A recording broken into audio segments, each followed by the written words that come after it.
भर्गो देवस्य धीमहि धियो यो नः प्रचोदयात्। तूने हमें उत्पन्न किया, पालन कर रहा है तू, तुझसे ही पाते प्राण हम, दुखियों के कष्ट हरता है तू। तेरा महान तेज है, छाया हुआ सभी स्थान।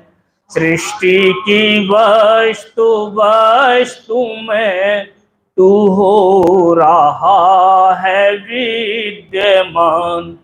तेरा ही धरते ध्यान हम, मांगते तेरी दया। ईश्वर हमारी बुद्धि को श्रेष्ठ मार्ग पर चला, दाता हमारी बुद्धि को वेद मार्ग पर चला। ओम भूर्भुवः स्वः तत्सवितुर्वरेण्यं भर्गो देवस्य धीमहि धियो यो नः प्रचोदयात्। धियो यो नः प्रचोदयात्। धियो यो नः प्रचोदयात्।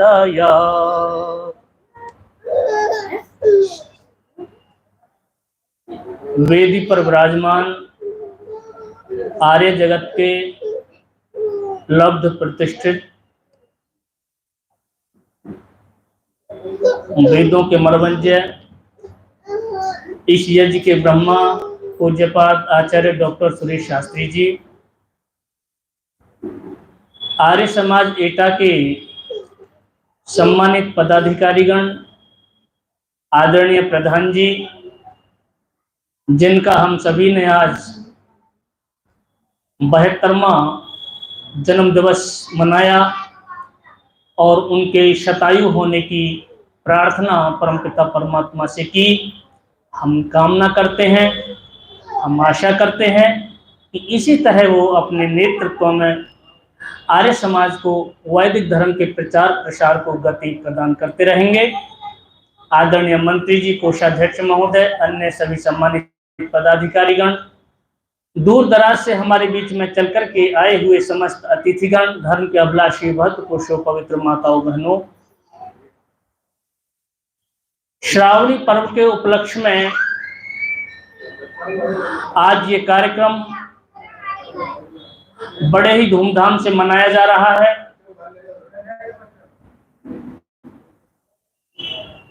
महर्षि स्वामी दयानंद सरस्वती ने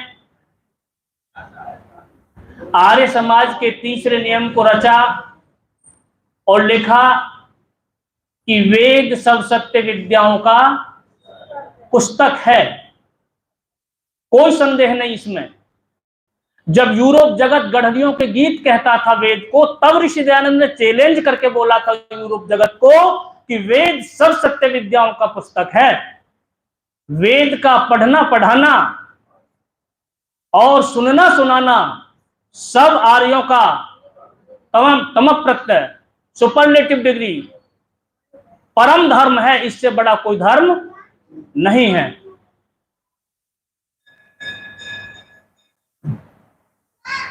शब्द प्रदूषण को समाप्त करने का एक उपाय है, आप एक बस्ती में जाएंगे जहां पर गलियों में मांस हड्डी के अवशिष्ट अंग पड़े मिलेंगे, बदबू का साम्राज्य होगा और एक दूसरे को शिष्ट भाषा का तो वहां कोई मतलब ही नहीं है। जो भी बोला जाएगा वो अपशब्द, जिसको हम सुनना बहुत अपने लिए कष्टदायक समझते हैं, वो उसको एक अपने व्यवहार की परस्पर भाषा समझते हैं और ऐसे शब्द बोलते हैं कि जिनको हम नहीं सुन सकते। और मैं उसे संकेत में इंगित करूं जहां पर हरा वायरस बहुत पाया जाता है,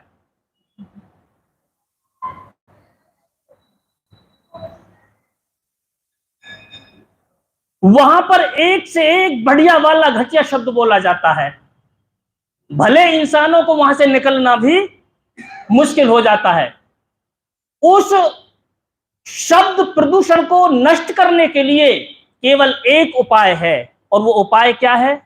हमारे ऋषियों ने उसका आविष्कार किया था और उस परंपरा को निरंतर रूप से करोड़ों वर्ष चलाया था। किंतु हमारे आलस्य और प्रमाद के कारण उस क्रिया में शिथिलता आ गई। प्राय करके गुरुकुल प्रणाली समाप्त हो गई और यवनों का बोलबाला हुआ, तो वेद पाठ प्राय करके समाप्त सा हो गया। गुरुकुलों में प्रातःकाल ब्रह्म मुहूर्त में उठ करके ब्रह्मचारीगण वेद मंत्रों का गायन किया करते थे। गुरुकुलों में ब्रह्मचारिणियां वेद मंत्रों का गायन करती उठती थीं। सायंकाल सोने से पूर्व वेद मंत्रों का पाठ करके ही सोया जाता था। और जगह जगह जो धर्मात्मा राजा होते थे, यज्ञ याज्ञ कराते थे, वहां पर वेद पाठी वेद पाठ किया करते थे। वेद मंत्रों से सारी धरा गुंजायमान रहती थी। वो शब्द प्रदूषण को नष्ट करने का सबसे उत्तम उपाय था। दुर्गंध को समाप्त करने का उपाय है सुगंध करना, इसलिए का यज्ञो वै श्रेष्ठतमम कर्म। यज्ञ करते हैं, दुर्गंध का नाश हो जाता है, सुगंध का साम्राज्य स्थापित हो जाता है। प्राण वायु के माध्यम से ऑक्सीजन, आरोग्यता प्रदान करने वाली ऑक्सीजन हमारे अंदर प्रवेश करती है और हम स्वस्थ होकर के फिर राष्ट्र के निर्माण में, समाज के सृजन में, परिवार की उन्नति में हम कहीं ना कहीं सहायक सिद्ध होते हैं। वो वेद पाठ हमारा छूट गया। एक दिन मैं दिल्ली में पैदल आता था, आप दिल्ली जाते रहते हैं, तो बाबरपुर वगैरह आपने सुना हो, मौजपुर, बाबरपुर वगैरह, वहां वो बस्ती बड़ी सघन रूप में बसती है। तो एक मस्जिद में तो वो कटोरा सा लगाए, वो बच्चे बैठे और ये इस तरह हिल हिल करके और वो पढ़ रहे। पढ़ क्या रहे ये मुझको पता ना उनको पता, लेकिन वो ये कर रहे। ये परंपरा हमारी थी। ये पढ़ने का जो क्रम था ये हमारा था, हमारा शिथिल हो गया और वहां पर वो सक्रिय हो गया। और आज उनकी सक्रियता का दुष्परिणाम न केवल उनसे भारत आहत है, पूरा विश्व आज उनसे आहत है। और यदि हमने अब भी सक्रिय होने का प्रयास नहीं किया, वेद प्रणाली पर काम करने का प्रयास नहीं किया, तो अभी तो ये तलवार म्यान में है, हमको भयभीत बनाए हुए है। यदि वो तलवार म्यान से बाहर होगी तब क्या होगा? इसलिए उसको वहीं तोड़ देना चाहिए। आप कानून का पालन कीजिए, आप संविधान के दायरे में कार्य कीजिए। इस मंच से हम ये नहीं कह सकते कि आप राष्ट्रद्रोह के कानून का शिकार हो, लेकिन अपने कर्तव्यों को समझते हुए, भावी पीढ़ी के भविष्य को समझते हुए, ऋषियों की परंपरा को सुरक्षित रखने की भावना को समझते हुए आप सक्रिय होकर के आर्य समाज को समझिए, पढ़िए। हमारे विद्वान बैठे हैं, विद ज्ञाने विद सत्तायाम विद लीलाभे विद विचारणे, इन धातुओं से वेद शब्द की निष्पत्ति होती है, जिसका अर्थ होता है वेद माने ज्ञान। वेद माने जानना। महर्षि स्वामी दयानंद सरस्वती ने इसलिए कहा कि वेद सब सत्य विद्याओं का पुस्तक है, आप इसे पढ़ो। आप पढ़ोगे और पढ़ाओगे, वेदों को सुनोगे और सुनाओगे, तो क्या होगा? यह आपका परम धर्म होगा। कुछ ना कुछ तो हम सुनते ही हैं, कुछ ना कुछ तो हम सुनाते ही हैं, क्योंकि मनुष्य का स्वभाव है वो चुप नहीं रहता। मौन का अवलंबन करने वाले तो मुट्ठी भर लोग होते हैं, और सड़क पर जाकर के देखो कान रखाने भारी हो जाएंगे। जब कुछ ना कुछ हमें सुनाना ही है, कुछ ना कुछ हमें सुनना ही है, कुछ ना कुछ हमें पढ़ना ही है, कुछ ना कुछ हमें पढ़ाना ही है, तो क्यों ना हम वेदों को पढ़ें, क्यों ना हम वेदों को पढ़ाएं, क्यों ना हम वेदों को सुने, क्यों ना हम वेदों को सुनाएं।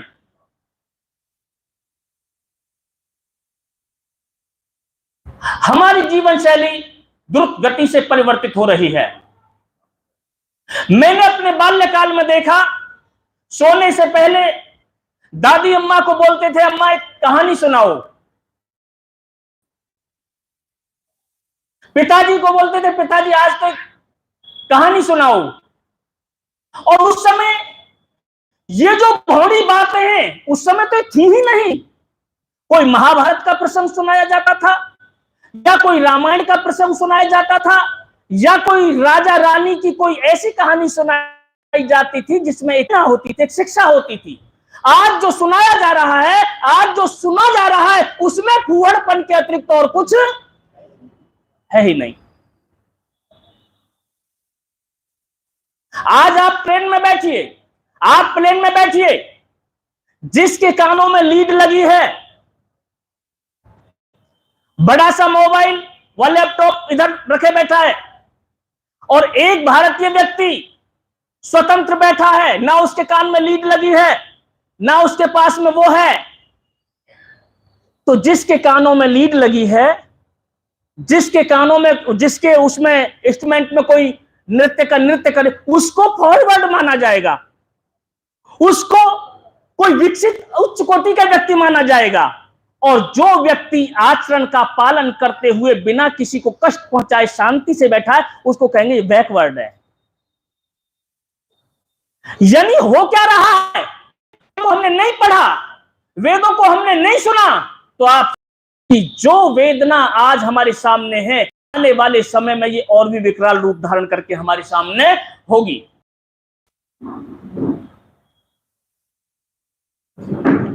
हम वेद प्रचार सप्ताह मना रहे हैं। मुझे ये कहने में थोड़ा कष्ट होगा, किंतु आपका हित होगा तो ये कष्ट मुझे सहन होगा।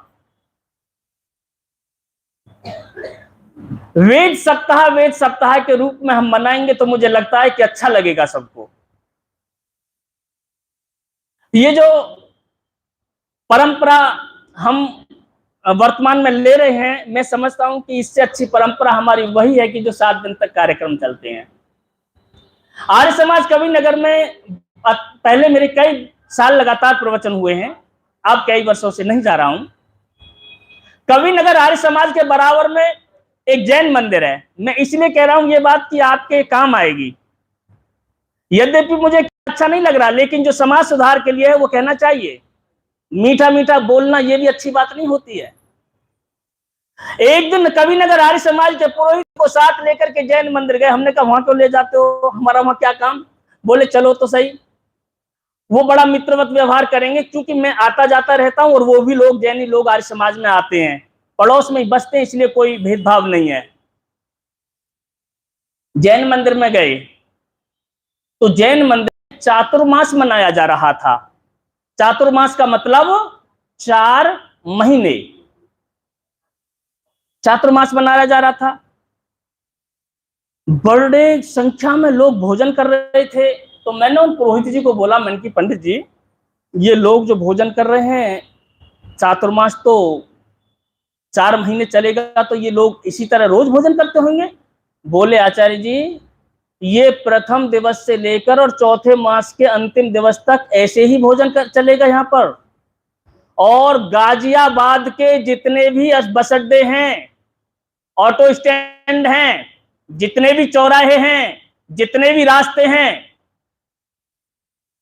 उन सब रास्तों पर जहां भी रिक्शे वाले लगे हुए हैं, आप किसी से बोल दीजिए हमें जैन मंदिर जाना है, वही ऑटो चालक आपको जैन मंदिर पहुंचा देगा।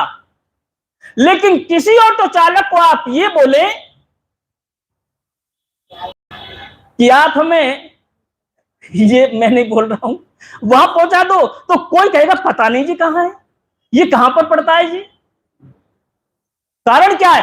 कारण क्या है कि 4 महीने तक जैन मंदिर में लंगर चलता है, भोजनालय चलता है, और सारे गरीब लोग, ऑटो रिक्शा, पटरी रेडी वाले, सब लोग वहां निरंतर सुबह शाम भोजन करते हैं।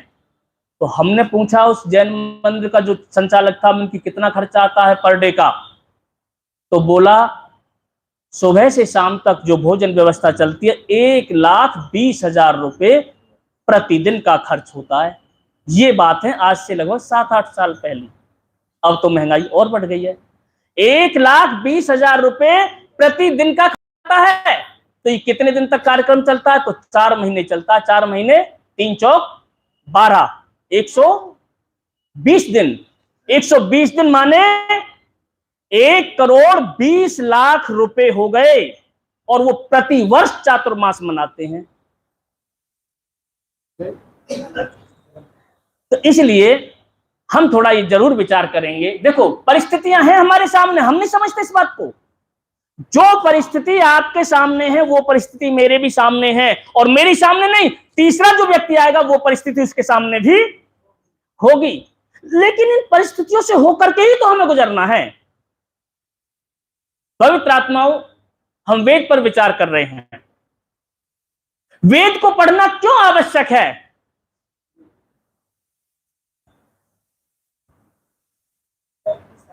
संसार के पुस्तकालय में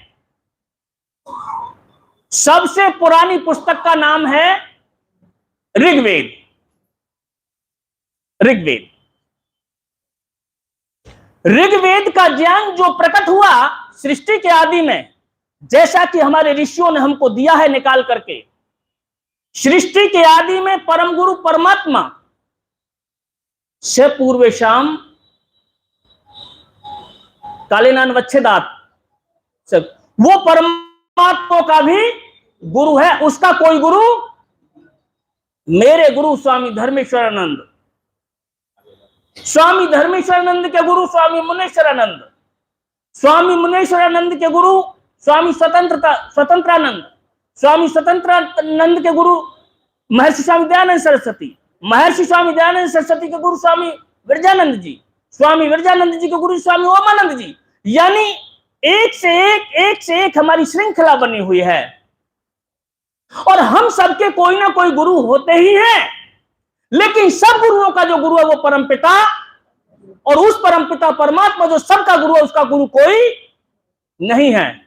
सृष्टि के आदि में उस परम गुरु परमात्मा ने वेदों का प्रकाश इसलिए किया कि यदि वेदों का प्रकाश नहीं किया जाएगा तो मनुष्य अपने जीवन का कल्याण कैसे करेंगे? यदि कोई देश की सत्ता किसी के हाथ में हो और उस देश के पास कोई संविधान ना हो तो वो देश कभी उन्नति नहीं कर सकता। सत्ता है तो वहां पर संविधान होना। इसी तरह परम गुरु परमात्मा ने सृष्टि का संविधान, वेद जो बायोलॉजी है, हमें क्या खाना है क्या नहीं खाना, हमें क्या पीना है क्या नहीं पीना, हमको क्या बोलना है क्या नहीं बोलना, हमको क्या देखना है क्या नहीं देखना, हमें क्या सुनना है क्या नहीं सुनना, हमें क्या गाना है क्या नहीं गाना, हमें कहां जाना है कहां नहीं जाना, हमें क्या पढ़ना है क्या नहीं पढ़ना। ये सारी जानकारी हमें कहां से प्राप्त होती है? वेदों से प्राप्त होती है। और वेदों को यदि हम नहीं पढ़ेंगे, नहीं समझेंगे, तो फिर सारा तो उलट पुलट होना ही होना है। इसलिए पवित्र आत्माओं, हमें वेदों को पढ़ना चाहिए, क्योंकि वेदों के पढ़े बिना हम अपने जीवन का कल्याण नहीं कर सकते। ऋग्वेद का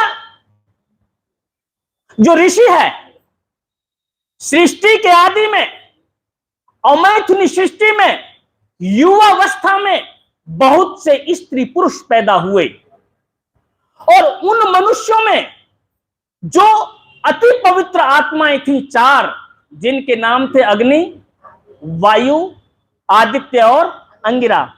उन चार ऋषि, वे चार ऋषि जो पूर्व कल्प की सृष्टि में पूर्ण साधक हुए थे, किंतु उनको उनके तप और साधन का परिणाम या फल नहीं प्राप्त हुआ था। अमैथुनी सृष्टि में उत्पन्न हुए और उनको सर्वोत्कृष्ट जानकर जगत पिता परमात्मा ने उन चारों ऋषियों के पवित्र अंतःकरण में एक एक वेद का प्रकाश किया। ऋग्वेद का प्रकाश अग्नि ऋषि के पवित्र अंतःकरण में किया, यजुर्वेद का प्रकाश वायु ऋषि के पवित्र अंतःकरण में किया, सामवेद का प्रकाश आदित्य ऋषि के पवित्र अंतःकरण में किया, और उस जगत गुरु परम पिता परमात्मा ने अथर्ववेद के ज्ञान का प्रकाश अंगिरा ऋषि के पवित्र अंतःकरण में किया।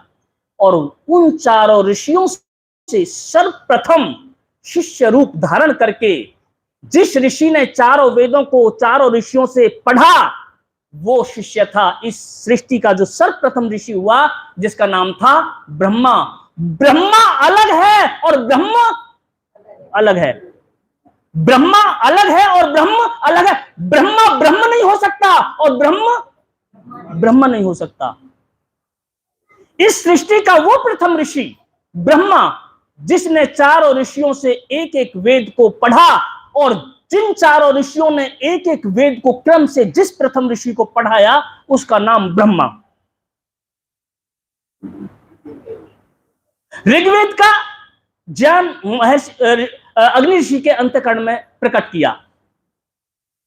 उस वेद में 10,552 मंत्र हैं, और जो प्रथम मंत्र है हम अपने षष्ठी वाचन में बोलते हैं, ओम अग्नि मीडे पुरोहितम यज्ञस्य देव मृत्युजम होतारम धात्मम।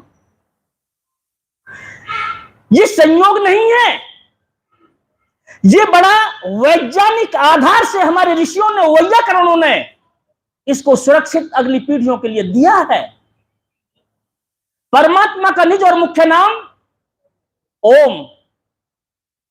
जैसे कोई मुकुट विहीन राजा राजा सा नहीं लगता, इसी तरह यदि मंत्र के प्रथम में ओम नहीं है तो वो मंत्र मंत्र सा ही नहीं लगता। मंत्र की शोभा ही उससे है। मंत्र का देवता चाहे जो हो, देवता माने सब्जेक्ट, विषय। मंत्र का देवता चाहे जो हो, भूगर्भ विद्या हो, रासायनिक विद्या हो, ललित कलाएं हो, गायन कला हो, नृत्य कला हो, युद्ध कला हो, प्रेम कला हो, खगोलीय विज्ञान हो, मंत्र का देवता चाहे जो हो, लेकिन मंत्र के प्रथम में ओम का आना अनिवार्य है, तभी वो मंत्र, अन्यथा वो मंत्र नहीं है। ये महत्व है वेदों का। परमात्मा का निज और मुख्य नाम ओम है। वो 3 अक्षरों से बनता है, अ, उ और म। ओम वर्णमाला के 63 व 64 अक्षर माने जाते हैं, है ही, आम लोगों को तो पता नहीं। उन वर्णमाला में, उस वर्णमाला में जो सबसे पहला अक्षर है वो अ, और अ अक्षर के बिना किसी भी अक्षर का उच्चारण आप नहीं कर सकते। परमपिता परमात्मा के निज मुख्य नाम ओम में जो प्रथम अक्षर अ, जो वर्णमाला का पहला अक्षर है, ऋग्वेद का ज्ञान जब उस परम गुरु परमात्मा ने प्रकट किया तो उसके लिए ऋषि को चुना, किसको? अग्नि को, जिसका नाम भी अ से ही प्रारंभ होता है। और उस ऋषि को संसार के सर्वप्रथम और प्राचीनतम ग्रंथ का जब ज्ञान का प्रकाश परमात्मा ने किया तो सबसे पहले ऋचा कौन सी दी? ओम अग्नि मीडे पुरोहितम यज्ञस्य देव मृत्युजम होतारम धात्मम। वो मंत्र भी अ से ही प्रारंभ होता है।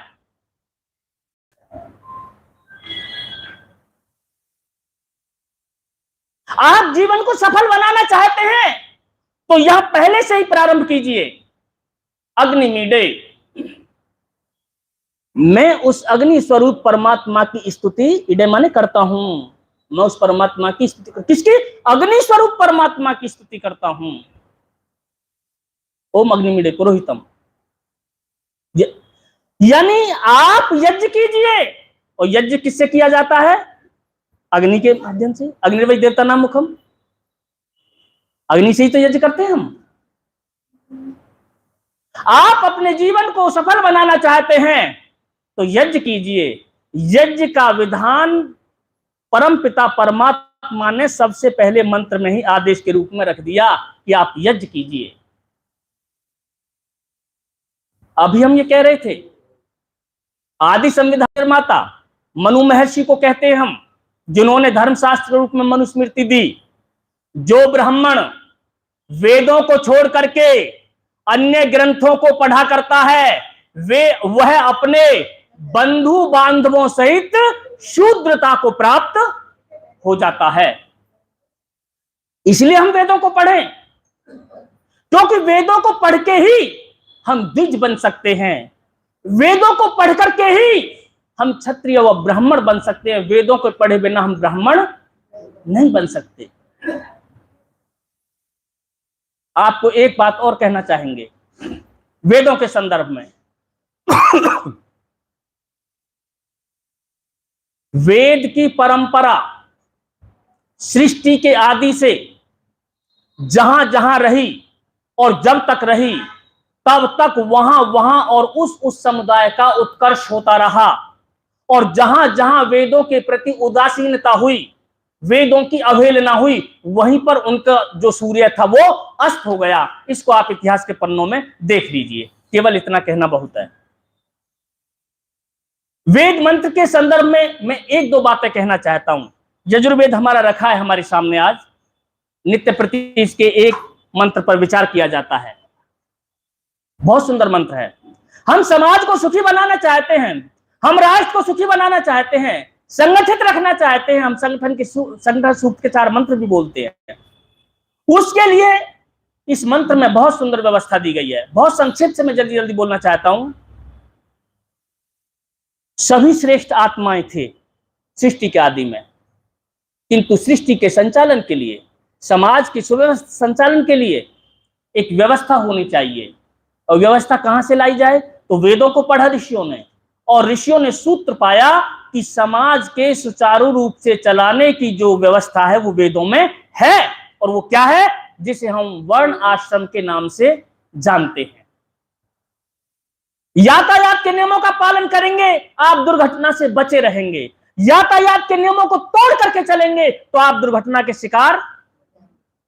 वही हमारे साथ हुआ। बहुत सुंदर मंत्र है। ब्राह्मणोस्य मुखमासीद बाहुराजन्य कृतः उरु तदस्य यद्वैश्य पदाभ्याम शूद्रो अजायत। समाज को सुचारू रूप से हम संचालित कैसे करें? कैसे हम ये निश्चित करें कि ये प्रिंसिपल है? कैसे निश्चित करें कि ये शिक्षक है? कैसे निश्चित करें कि ये विद्यार्थी हैं?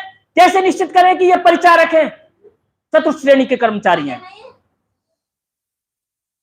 वेद ने बहुत सुंदर संदेश हमको दिया। ब्राह्मणों से मुखमासीद, समाज में जो लोग मुख के सदृश हैं वे ब्राह्मण, जो भुजाओं के सदृश हैं वे क्षत्रिय हैं, जो पेट के सदृश हैं वे वैश्य हैं, और जो पैरों के सदृश हैं वे शूद्र हैं। इस शरीर का हमने वर्गीकरण किया, 4 भागों में बांटा। ये हमारा सिर, ये हमारा वक्षस्थल, ये हमारा उरु और ये हमारा पैर। आप संसाधन की दृष्टि से देखिए, शरीर में आंतरिक और बाह्य, छोटे से छोटे और बड़े से बड़े जितने भी अंग हैं वे सभी हमारे शरीर के लिए आवश्यक और महत्वपूर्ण हैं। आप इस शरीर में एक भी बाल उखाड़ करके ये नहीं कह सकते कि ये परमात्मा ने अनावश्यक रूप से रख दिया है। आप चाहे जा देख लीजिए। आयुर्वेद की दृष्टि से, अनुकूलता की दृष्टि से, सुख सुविधाओं की दृष्टि से आप प्रत्येक अंग को पाएंगे कि महत्वपूर्ण है, वो आवश्यक है। किंतु फिर भी हम जब देखते हैं तो निरीक्षण करने पर पता चलता है कि कोई अंग महत्वपूर्ण है और कोई अंग अत्यंत महत्वपूर्ण है। हम सिर को लेते हैं, देखने की व्यवस्था इसी भाग में है, सुनने की व्यवस्था इसी भाग में है, सूंघने की व्यवस्था इसी भाग में है, खाने की व्यवस्था इसी भाग में है, बोलने की व्यवस्था इसी भाग में है, सोचने समझने की व्यवस्था इसी भाग में है। इसलिए ये जो हिस्सा है ये शरीर में अत्यंत महत्वपूर्ण है। बुखार के डॉक्टर की शुल्क 500 रुपए हो सकती है, फिजिशियन की। जो पेट का विशेषज्ञ है उस डॉक्टर की फीस 1000 रुपए हो सकती है, लेकिन जो माइंड स्पेशलिस्ट है उसकी फीस 1000 से कम तो होती नहीं है। इससे भी आप समझ सकते हैं। इसलिए इसको सर्वोपरि माना।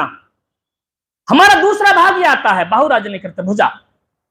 हम यहीं पर बड़ी शांति से बैठे हैं, बहुत आराम से ऐसे बैठे हैं, अचानक कोई हमारे ऊपर पेड़ की शाखा टूट कर आ गिरे, शत्रु पक्ष हमला कर दे, अचानक कोई सर्प निकल आए, तो बिना कुछ सोचे कोई तैयारी करनी नहीं है हमें।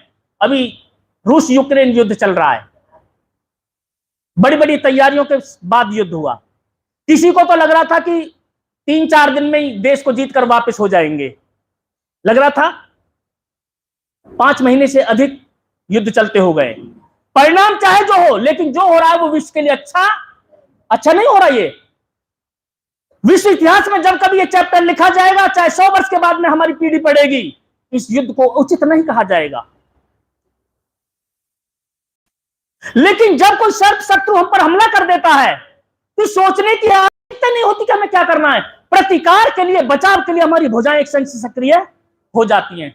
हमारे समाज में जो लोग ऐसे पराक्रम युक्त हों कि अन्याय को देख करके जिनके भुजदंड प्रतिकार करने के लिए अनायास ही खड़े हो जाएं, सत्य की स्थापना के लिए अनायास ही सक्रिय हो जाएं, ऐसे लोगों को हम क्या कहेंगे?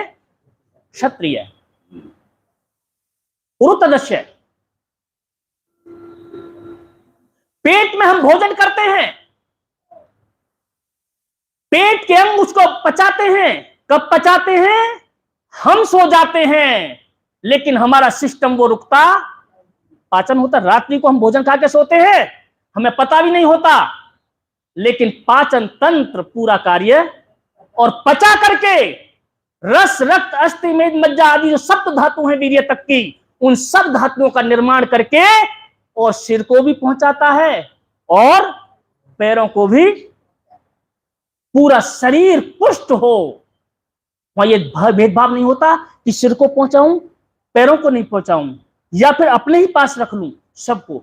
इसी तरह राष्ट्र में जिन वस्तुओं का अभाव होता है, जो लोग इस वणिक कर्म में कुशल होते हैं कि दूर दराज से वस्तु ला करके और अपने राष्ट्र में उनको लाना और उचित मूल्य पर क्रय करना, लोगों के अभावों को मेटना, इन कार्यों में जो निष्णात व्यक्ति हो उसको कहते हैं वैश्य। और जो वेद नहीं पढ़ सकता, जो रक्षा नहीं कर सकता, जो व्यापार नहीं कर सकता, ऐसे व्यक्ति क्या, वो इन तीनों वर्णों की रक्षा करें, बिना दोष, बिना खोट निकाले, बिना अहंकार के उनकी सेवा करें। जैसे पैर, पैर के बारे में मैं एक बात कहना चाहूंगा कि हमारा जो पैर है, मैंने एक दिन विचार किया कि लोग टोपा पहनते हैं सिर पे, हम भी पहनते हैं जब सर्दी होती है कभी, तो टोपा पहनते हैं। टोपा 500-600 रुपए का अच्छा ही आ जाता है मेरे विचार से, ब्रांडेड 1000 रुपए का आ जाएगा, या और महंगा हो सकता है, मैं नहीं जानता। तो ज्यादा सस्ता तो खैर ही जाता है, तो चलो 1000 रुपए का मान लिया, 1500 रुपए का ब्रांडेड अच्छा आ जाएगा किसी भी मॉल से आप लेंगे तो। पर मैंने सुना है कि जूते तो बहुत ही महंगे होते हैं, 50,000, हमारे आचार्य जी कह रहे 50,000 के जूते होते हैं। जो सर है उसको हम 100 रुपए के टोपे से भी ढक सकते हैं, 1000 रुपए के टोपे से भी ढकते हैं, 1500 रुपए के टोपे से भी ढकते हैं, लेकिन पैर में जूता हम 30-40 और आम आदमी 3-3, 4-4 हजार रुपए के जूते पहने घूम रहा है आज। 300-400 के पहनते, खूब पहनते हैं, आम आदमी पहनता है। तो 50,000 तक का जूता पहनते, तो इससे भी कॉस्टली होंगे, हमें क्या पता, हमें तो नहीं पता, इससे भी महंगे होंगे जूते। लेकिन मैंने एक दिन विचार किया कि यदि पैर के इतने भाग को काट दिया जाए, उंगली से 1 इंच आगे वाले भाग को काट दिया जाए दोनों पैरों को, तो ये शरीर खड़ा नहीं रह सकता। मैं ये कहना चाहता हूं इस बात को कहकर के कि आप समाज के हर वर्ग का पोषण कीजिए, रक्षण कीजिए, संवर्धन कीजिए, लेकिन हमारे देश की पंक्ति का जो सबसे अंतिम व्यक्ति है, गरीब कहिएगा, अशिक्षित कहिएगा, असंस्कारित कहिएगा, उस व्यक्ति का ध्यान रखिएगा। यदि आपकी योजना से सबको लाभ पहुंचता है और पंक्ति में खड़े हुए अंतिम व्यक्ति को लाभ नहीं पहुंचता है, तो वो योजना राष्ट्र के निर्माण में सहयोग नहीं हो सकती। ये राष्ट्र नीति हमें कहां से मिलती है? ये राष्ट्र नीति हमें वेदों से मिलती है। महर्षि स्वामी दयानंद सरस्वती ने राष्ट्र धर्म या राजधर्म छठे समुल्लास में दिया है। वहां से हम मंत्रों के माध्यम से और मनुस्मृति का जो उन्होंने उदाहरण रूप दिया, उसके माध्यम से हम समझ सकते हैं।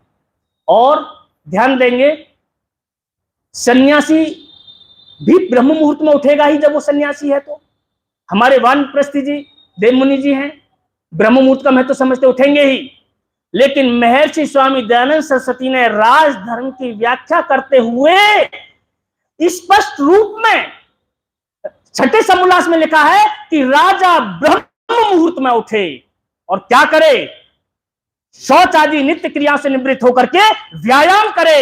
यदि राष्ट्र का राजा कमजोर है तो राष्ट्र कभी बलवान नहीं हो सकता। और मैं बीजेपी का आदमी नहीं हूं, कभी मैं तो आर्य समाज का प्रचारक हूं, कभी कोई मुझे बीजेपी से जोड़े। वोट देनी अलग बात है, किसको देता हूं ये मेरा गुप्त मामला है, वोट अपना निजी अधिकार है। लेकिन यह गुण यदि आज पाया जाता है तो राष्ट्र के नेतृत्व में आज दिखाई देता है। यह हम किसी की झूठी वकालत नहीं कर रहे। ऐसी बात नहीं कि राष्ट्र को जो वर्तमान नेतृत्व प्राप्त है वो सबसे अच्छा, नहीं, भविष्य में इससे भी अच्छा नेतृत्व प्राप्त हो सकता है। परमात्मा के यहां किसी वस्तु का अभाव नहीं होता, नहीं है। वेदों से हमें क्या मिलता है? कितना ज्ञान मिलता है, आप समझ लीजिए। एक दिन हम विचार कर रहे थे कि वेद की चर्चा करते हैं, आखिर वेद से क्या मिलता है। एक छोटा सा मंत्र, बहुत छोटा सा, ऋग्वेद के मंत्र बहुत छोटे हैं, सामवेद में भी आए हैं वो। और मैं आपके सामने, क्योंकि समय हो रहा, अतिक्रमण नहीं करूंगा, ये बात मैं जरूर बोलना चाहता हूं। किसी सरिता का पावन किनारा अनायास ही हमारे मन को आह्लादित करने लगता है, किंतु जहां दो नदियों का संगम होता है वहां के आनंद का तो वर्णन ही हम नहीं कर सकते। किंतु संगमों के संगम ही दुर्लभ सत्ता से मिलते हैं, किंतु संगमों का समागम तो संसार में कहीं देखने को भी, और वो संगमों का समागम यदि मिलता है तो वो हमें वेदों में मिलता है। पदे पदे वेदों में संगमों के समागम है। मंत्र था एक छोटा सा, वो मंत्र मैं आपके सामने बोलता हूं। आचार्य जी मेरे बोलते ही समझ जाएंगे, आप लोग भी बहुत प्रबुद्ध हैं, ऐसा नहीं, आप भी समझ जाएंगे। प्रार्थना परक एक मंत्र है। कुछ मंत्र प्रार्थना परक है, कुछ स्तुति परक है, कुछ अन्य उपासना परक। ये प्रार्थना परक मंत्र है। भक्त प्रार्थना करता है इस मंत्र के माध्यम से, क्या? ओम यदग्ने श्याम अहम त्वम त्वम वाघा श्या अहम शिष्टे सत्य इहा शिशः।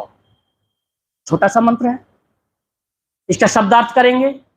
ओम यदग्ने, यद माने यदि, अगर, जो, अग्नि माने अग्नि स्वरूप, प्रकाशक, परमपिता परमात्मा। ओम यदग्नि श्याम, श्याम माने हो जाऊं। ओम यदग्नि श्याम अहम, मैं, तो माने तू, तुम, तू, ओम यदग्नि श्यामम त्वम त्वम वाघा श्यामम, श्यामन हो जाए तू मैं, शिव हो जाए, ते ते ते ते माने तेरे, सत्य माने सत्य, चरितार्थ, यह माने ये सब, आशीष माने आशीर्वाद। क्या आशीर्वाद? हे जगत पिता परमात्मा, तूने जो वायु, तूने जो सुंदर दृश्य, तूने जो नदियां, तूने जो सागर, तूने जो वृक्ष, तूने जो पुष्प, फल, अन्न, औषध और माता पिता और इतने अच्छे अच्छे स्त्री पुरुष स्वर आदि सब कुछ जो बनाया है, ये सारे आशीर्वाद मेरे लिए चरितार्थ हो जाए। कब? जब तू मैं हो जाए और मैं तू हो जाऊं,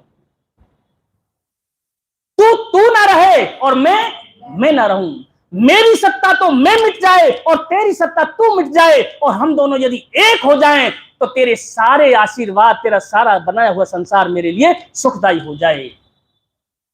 और यदि तू रहे और मैं रहूं तो मेरे लिए कुछ भी फिर सुखदायी नहीं है।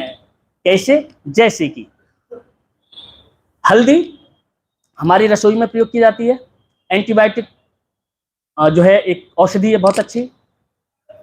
हल्दी का जो वर्ण होता है वो पीत होता है, जैसे अपने मुनि जी का वस्त्र है पीला होता है।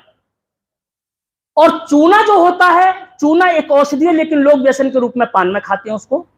वो कैल्शियम वृद्धि के लिए बहुत अच्छी दवा है। जिन लोगों की हड्डियां कमजोर होती हैं, दांत खिड़ते हैं, वे लोग जो चावल के बराबर ये चूना लेकर के प्रातःकाल पानी से खा सकते हैं, दूध से छोड़ करके मट्ठा से पानी से सब्जी में डालकर चाहे जैसे ले सकते हैं, कैल्शियम की पूर्ति हो जाती है। बहुत अच्छी औषधि है। ऑस्टो कैल्शियम वगैरह जो टैबलेट आती है उनसे भी बेस्ट है ये।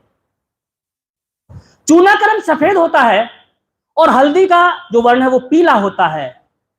वो सफेद होता है, वो पीली होती है, लेकिन दोनों पदार्थ जब मिश्रित किए जाते, मिलाए जाते हैं, तो हल्दी पीली नहीं रहती और चूना सफेद नहीं रहता। किसी एक धारा में वो एक दूसरे के इस रूप में हो जाते हैं कि फिर हल्दी को हल्दी के रूप में नहीं निकाल सकते और चूने को चूने के रूप में नहीं, वो किसी तीसरी एक वस्तु के रूप में निकलेंगे। हे परमपिता परमात्मा, मैं तू हो जाऊं और तू मैं हो जाए तो सारा झंझट ही खत्म हो जाए। ये कहां से मिलता? भक्ति का ये निरूपण।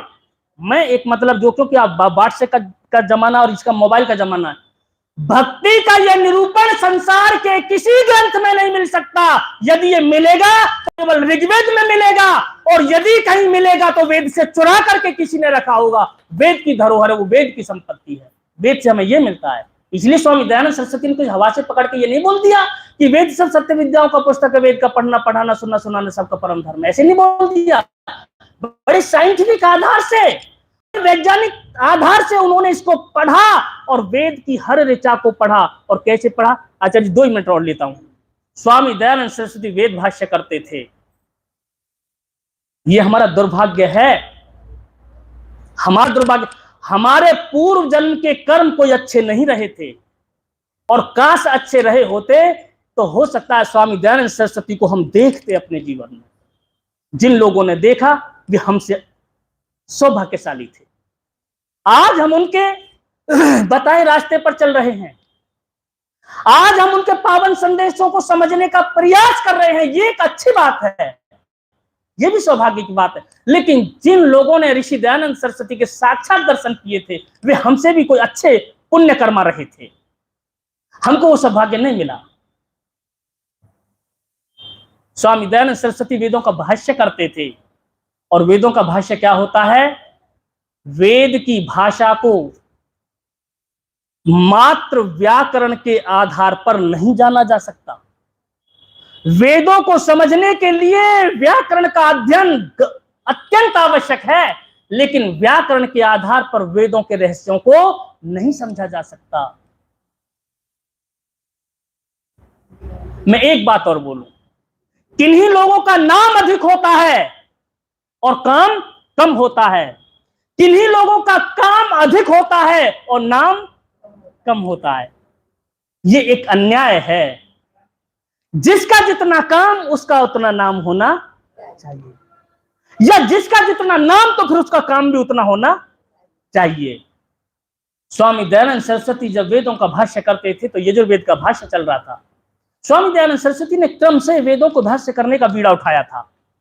और प्राय करके जब किसी ग्रंथ की रचना की जाती है तो लेखक उसमें भूमिका लिखता है प्रथम, कि जिसे समझा जा सके कि इस विषय को लिखने की आवश्यकता क्या है, इस ग्रंथ को लिखने की आवश्यकता क्या है, इस ग्रंथ में किन किन विषयों को समाहित किया गया है, उनके जो प्रकटीकरण से, उनके जानने से भावी पीढ़ी को क्या क्या लाभ होगा, सारा विवरण भूमिका में दिया जाता है। स्वामी दयानंद सरस्वती ने वेदों का भाष्य प्रारंभ करने से पूर्व एक पुस्तक ही भूमिका के रूप में लिखी, जिसका नाम है ऋग्वेद आदि भाष्य भूमि। कि वेदों के भाष्य की परिपाटी ये होती है, जो इस परिपाटी पर खरा उतरता है विद्वान, वही वेद भाष्य करने का अधिकारी है। अनर्गल को, अन्यथा तो कोई अनर्गल ही लिखेगा, काले अक्षर करने से केवल, और कुछ नहीं कर सकता वो, जो कि हमारे उद्भट, महिधर और सायन आदि ने किया। स्वामी दयानंद सरस्वती भाष्य करते थे, एक और पाठक बैठते थे और एक और लेखक बैठते थे। पाठक वे जो पढ़ने हारे और लेखक वे जो लिखने का कार्य करेंगे। स्वामी दयानंद सरस्वती बीच में बैठते थे, परमात्मा को साक्षीभूत करके, परमात्मा को साक्षीभूत करके कि जो मैं सुनूंगा उसके अनुसार परमात्मा की कृपा से मैं वैसे ही भाष्य करूंगा। पाठक ने मंत्र पढ़ा, पाठक की संख्या एक नहीं होती थी, कई कई होती थी। किसी से शब्द उलझे या ना बोले सही से तो फिर दूसरे से बुलवाया जा, तीसरे से बुलवाया। इसी तरह लेखक भी कई रखते थे। पाठक को बोला मंत्र पढ़ो, मंत्र पढ़ा, ऋषि ने उस मंत्र को पढ़ के सुन लिया, और सुनने के बाद में उन्होंने जो अपने निघंटु निरुक्त व्याकरण के आधार पर जो उसका अर्थ किया, ऋषियों की परंपरा से लेखकों को लिखवाया, जो अर्थ जो लिखवाया, उस पर स्वामी दयानंद सरस्वती को संतुष्टि नहीं हुई और कहा कि ठहर जाइए, मैं इस मंत्र के भाषार्थ से अभी पूरी तरह संतुष्ट नहीं हूं, मैं अभी आता हूं। अब ऋषि दयानंद के अतिरिक्त वहां और तो कोई था नहीं जिससे वो पूछ के आते, कि उनके गुरु होते। गए और जिस कुटिया में प्रतिदिन ध्यान लगाया करते थे, उनके ध्यान करने का, उपासना का एक जो कच्ची कुटिया थी गोल, उसमें ध्यान लगाया करते थे, जिसमें केवल हवा के लिए कुछ झरोके और जिसे कोई देख ना सके एक संग से, ऐसे बैठते थे। जहां उस आसन पर जाकर के बैठे, और जैसे विस्मृत हुआ शिष्य एक विस्मृत पाठ को पूछने के लिए अपने गुरु के चरणों में उपस्थित होता है, स्वामी दयानंद सरस्वती गुरु उसी परम गुरु परमात्मा के चरणों में बैठ करके, और जैसे अपने आत्म तत्व को परमात्मा के साथ शेयर किया, जैसे डिस्ट्रिक्ट का डीएम हर वक्त योगी जी की हॉटलाइन पर 24 घंटे रहता है, ठीक इसी तरह अपने आत्म तत्व को परमात्मा से युक्त करके और परमात्मा से वो प्रकाश प्राप्त किया कि ये मंत्र जो है इसका अर्थ क्या है, और उसका अर्थ परमात्मा के प्रकाश से जो प्राप्त हुआ, मुस्कुराते हुए जैसे कि कोई खोई हुई वस्तु को प्राप्त करके प्रसन्नचित्त होता है, ठीक इसी तरह महर्षि स्वामी दयानंद सरस्वती कुटिया से बाहर आए और लेखकों को बोला जल्दी लिखो, क्योंकि विचारों की गति इतनी तीव्र होती है कि उनको रोक पाना आसान नहीं होता। जैसे भभकते हुए अंगारे को हम हाथ में क्षण भर केवल ऐसे करके फेंक सकते हैं, लेकिन ठहरा नहीं सकते, ठीक इसी तरह उनका जल्दी लिखो, और उस मंत्र का अर्थ उन लेखकों को लिखवाया। स्वामी दयानंद सरस्वती ने वेदों में वो खजाना ढूंढ करके हमको दिया है। पवित्र आत्मा, इसलिए मैं कहना चाहता हूं, आर्य समाज का आप कार्य करना चाहते हैं, माफ करना, मैं आप पर उंगली उठाने का दुस्साहस नहीं कर सकता, लेकिन आप आर्य समाज के कार्य को गति देना चाहते हैं तो आप विद्वान बनिए, लेकिन विद्वान से पहले आप परमपिता परमात्मा के भक्त बनिए। ऋषि दयानंद की विशेषता यही थी कि वो जितने बड़े विद्वान थे उससे बड़े वो परमपिता परमात्मा के भक्त थे। उद्भट, महिधर, सैंड, अन्य भाष्यकार जो हुए रावण आदि, वे विद्वान तो थे, वो कुछ शब्दों को बनाना बिगाड़ना जानते थे, लेकिन वो ईश्वर के भक्त नहीं थे। पवित्र आत्माओं, आर्य समाज को गति महर्षि स्वामी सरस्वती ने दी। उसका साइंटिफिक आधार जो उनके जीवन चरित्र को पढ़ने पर पता चलता है कि स्वामी दयानंद सरस्वती अपने जीवन काल में परमात्मा की उपासना के प्रति कितने समर्पित थे। आर्या अभिविनय नामक पुस्तक आती है, जिसमें कुछ मंत्रों का भाष्य स्वामी दयानंद सरस्वती ने किया, उसे पढ़ करके देख लीजिए। और 1-1 घंटे की समाधि, 7-7 घंटे की समाधि 18-18 घंटे की समाधि वे लगाते थे, उनके जीवन चरित्र में अंकित है। और एक समाधि जो 42 घंटे की लगाई थी, पाखंड खंडिनी ध्वजा फहराने के अवसर पर जो निराशा प्राप्त हुई थी, तब उन्होंने 42 घंटे की समाधि लगाई थी। पवित्र आत्माओं, ना करने से तो 5 मिनट की संध्या भी बहुत अच्छी है, लेकिन 5 मिनट की संध्या से काम चलने वाला नहीं। एक आर्य समाजी थे 70 वर्ष के। मैंने कहा, दादाजी कितने उम्र में आर्य समाजी बने थे? तो कहने लगे, 15 साल की उम्र में मैं आर्य समाजी बना था। संध्या कब से करते हो? तभी से संध्या करता हूं। 15 साल की उम्र में दादाजी, जब आप बालक थे तब कितनी देर संध्या करते थे? कहने लगे 5-6 मिनट संध्या करता था।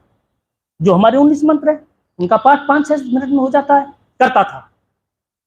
तो दादाजी 15 साल की उम्र में 5-6 मिनट संध्या करते थे।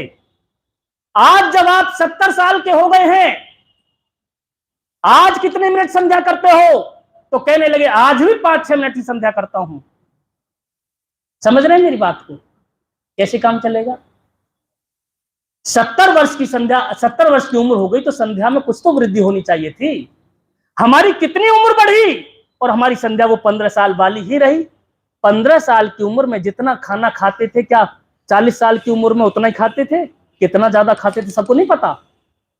10 साल की उम्र में कितना खाता है बच्चा?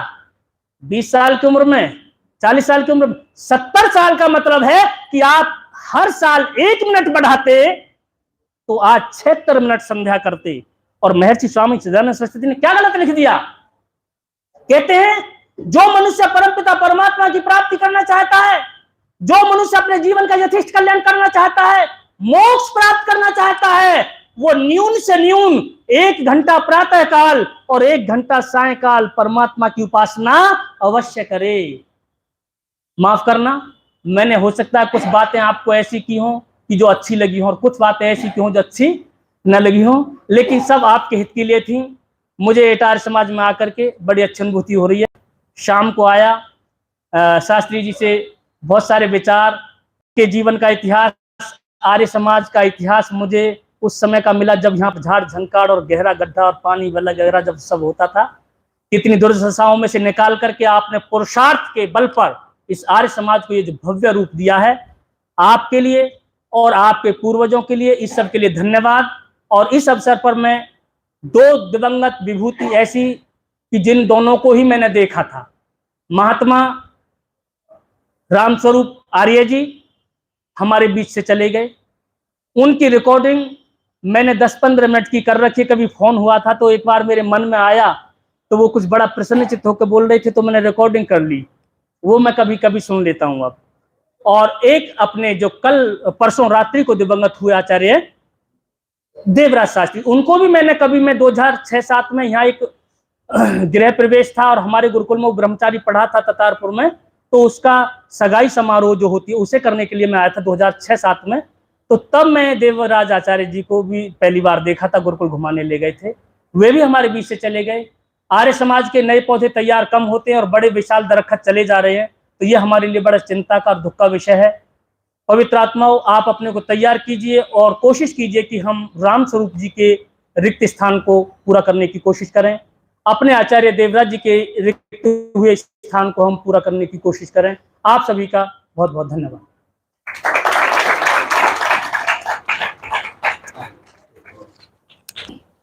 हम अपने साथियों समाजों को भी अच्छी बातें सुनाने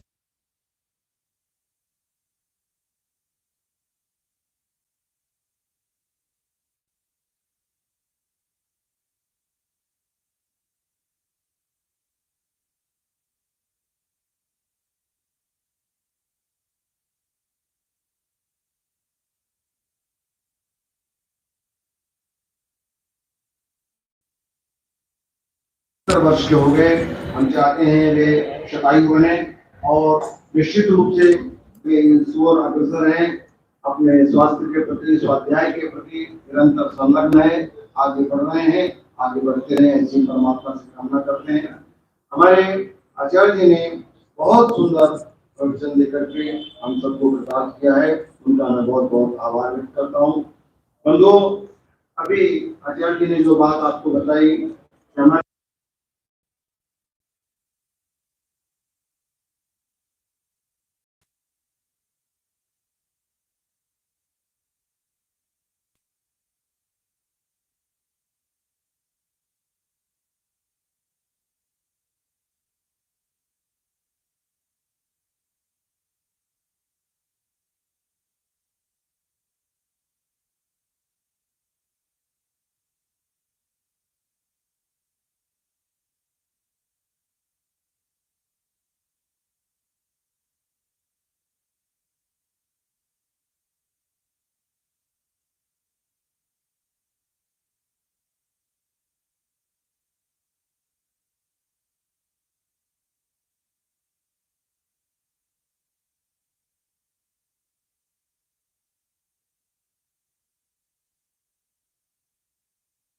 दक्षिणा दिलवाई, भोजन कराया और फिर अपने जो कार्यक्रमों में लगे रहे।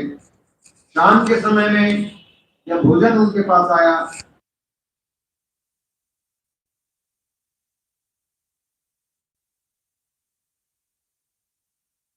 मैं फिर देख लूंगा। तो बैठे रहे, बातचीत करते रहे। स्वामी जी ने भोजन किया तो हाथ धोने चले गए। अचानक उनको लगा कि पेट में कुछ गड़बड़ सी है, गैस सी मालूम पड़ रही है। वो अंदर चले गए और संयोग की बात वहीं पर उनको अटैक पड़ा और उनका तो ये ऐसी अप्रत्याशित घटना हुई कि सचमुच में बड़ी हृदय विदारक थी। उन्होंने स्नातक बनने के बाद में जब ये बात आई कि जैसे हम 8 साथी थे, हम लोग सब हरिद्वार चले गए आगे पढ़ाई करने के लिए, तो इनके पिताजी के सामने भी स्थिति थी कि ये आगे पढ़ने जाएं कि न जाएं। स्वामी जी ने कहा नहीं, बच्चे को यहीं रखो, यहीं आगे पढ़ाओ। उन्होंने मान लिया और शास्त्री जी को वहीं रोक दिया। वहां रुक जाने के बाद में जब उन्होंने नृत्य में आचार्य किया, नृत्याचार्य करने के बाद संयोग की बात, स्वामी विद्यानंद जो मुख्य अधिष्ठाता थे वो अचानक एक्सपायर हुए और इनके सिर पर कार्य आ गया। बस वहाँ से ही उन्होंने संभालना शुरू किया। सन 65-66 से उन्होंने विद्यालय को संभालना शुरू किया। कार्यभार